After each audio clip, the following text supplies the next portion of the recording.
Sir যদি বলে আপনি 100টা খাতা দিকে আজকে এখান থেকে যাবেন, আমলে টিকটকারদেরকে নিয়ে অমুকের এটা হয়েছে, আসলে রিয়ালিটি এরকম না। আসে মারামারি শেষে মানুষ মারা গেছে, তারপরে আসছে গেল আর আমি দৌড় শুরু করলাম আর বললো যে বাংলাদেশ ডিজিটাল বাংলাদেশ, স্মার্ট বাংলাদেশ, পৃথিবীর সবচেয়ে টেকনোলজি সম্পন্ন দেশ বাংলাদেশ। এবং 30 সালের মধ্যে পৃথিবীতে যত লোক চাকরি করে কোন টিভি মিডিয়াতে কোনো জায়গায় নাই এইসব কথাবার্তা। কার সাথে? মানুষের সাথে। দিস ইজ, আপনারা কি বুঝতে পারছেন? আর্টিফিশিয়াল ইন্টেলিজেন্স উপরে কাজ করব ইনশাআল্লাহ। ওকে, কি ইনভেন্ট করতে পারে? খুবই গুরুত্বপূর্ণ একটা প্রশ্ন। প্রথমত হচ্ছে মানুষের যে, আমি বসে আছি চুপচাপ, সে আমাকে নিয়ে যাচ্ছে, গাড়ি চালানোর মতো এরকম এখন থেকে 2 বছর পর এটা আপনি দেখতে পাবেন। এখন আছে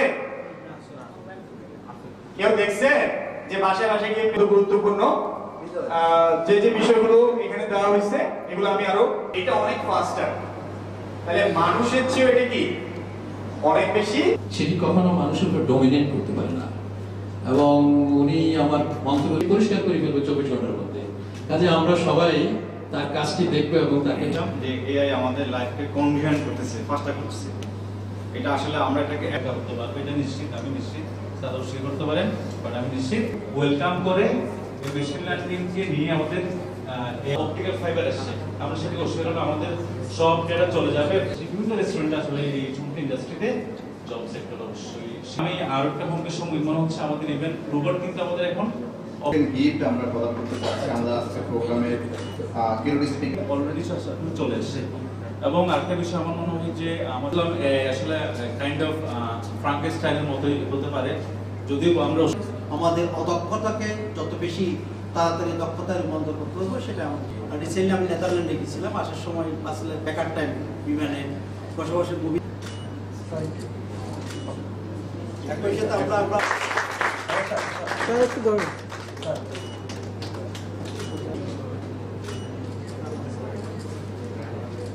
বড় কথা হচ্ছে আপনার স্কিল হতে হবে। তো স্কিল হওয়ার জন্যই কিন্তু শিক্ষা প্রতিষ্ঠান, স্কিল হওয়ার জন্যই কিন্তু এত পড়াশোনা, স্কিল হওয়ার জন্যই কিন্তু এত প্রসেসটা। বিজ্ঞান মানুষকে ব্যাগ দিয়েছে কিন্তু আবেগটা হতে কেড়ে দিয়েছে, এবং সেই স্কিলের সাথে আপনার আবেগটা যদি যোগ হয় আমার মনে হয় না ভবিষ্যতে আপনি কোনো খুব বেশি চ্যালেঞ্জের জন্য করবেন। বাট চ্যালেঞ্জের জন্য করতে হবে এই প্রস্তুতি নিয়েই কিন্তু আমরা দক্ষতা সম্পন্ন গ্রাজুয়েট তৈরি করতেছি। সেটাই হোক আমাদের মোটো, বিশ্ববিদ্যালয় সেই চেষ্টাটাই করুক।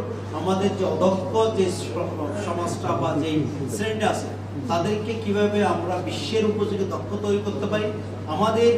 আমরা যারা শিক্ষিত শ্রেণী দাবি করি তাদের কোনো দায় দায়িত্ব আছে কিনা, সেই দায়িত্বটা আমরা নিজেরা আমাদের অন ক্যাম্পাসে এবং রাষ্ট্রের প্রতি আমাদের যে দায়িত্ব সেটা আমরা পালন করতে পারি কিনা, সেটা হলো আমাদের বড় বিষয়।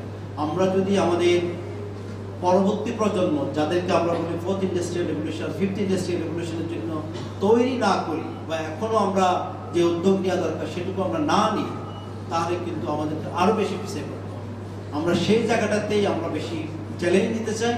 আমাদের যারা তৈরি হবে অ্যাটলিস্ট আমাদের গ্রাজুয়েটরা যাতে বিশ্বমানের হয়, তারা যাতে বিশ্বের যে কোনো প্রান্তে গিয়ে যেখানে হোক সেখানে গিয়ে তারা কাজ করে, তারা তাদের মেধা স্বাক্ষর রাখতে পারে, তারা তাদের যে কম্পিটেন্স সেটাকে যাতে বিশ্বদর উপযোগী তৈরি করতে পারে, সেই আহ্বানটা আমি করবো। এবং সেখানের সাথে যদি আমাদের সিলেবাসের মডিফিকেশন করতে হয়, আমাদের পড়াশোনার গুণগত মানের মডিফিকেশন করতে হয়, আমাদের যে টিচিং স্টাফ আছে তাদেরকে যদি আরও ট্রেনিং দিতে হয়, সেখানে আমাদের দিক থেকে যা করা দরকার সেই প্রসেসটা আমাদেরকে চালাতে হবে। আমি বিশ্বাস করি আমাদের তরুণ যারা স্টুডেন্ট যারা আছেন, আমরা যারা মধ্যবয়সী বা প্রৌঢ় যারা হয়ে গেছি, তারা সবাই মিলে চেষ্টা করলে নতুন যে চ্যালেঞ্জগুলো আসতেছে সেটা শুধু ডেভেলপ কান্ট্রির চ্যালেঞ্জ, ডেভেলপিং কান্ট্রির চ্যালেঞ্জ, সেই চ্যালেঞ্জে আমরা যদি অন্য অনেক কাছে এগিয়ে যেতে পারি তাহলে আমরা আমাদের পরিবেশটাকে আরও তৈরি করে দিতে হবে। সেই আহ্বান জানিয়ে আবারও কেউ কর্ম থেকে বঞ্চিত হোক সেটা না চেয়ে নিজেদের দক্ষতা এবং যোগ্যতা সম্পন্ন মানুষ হিসেবে তৈরি করার আহ্বান জানিয়ে IQAC কে অসংখ্য ধন্যবাদ জানাচ্ছি এরকম একটা সময় আয়োজন করার জন্য।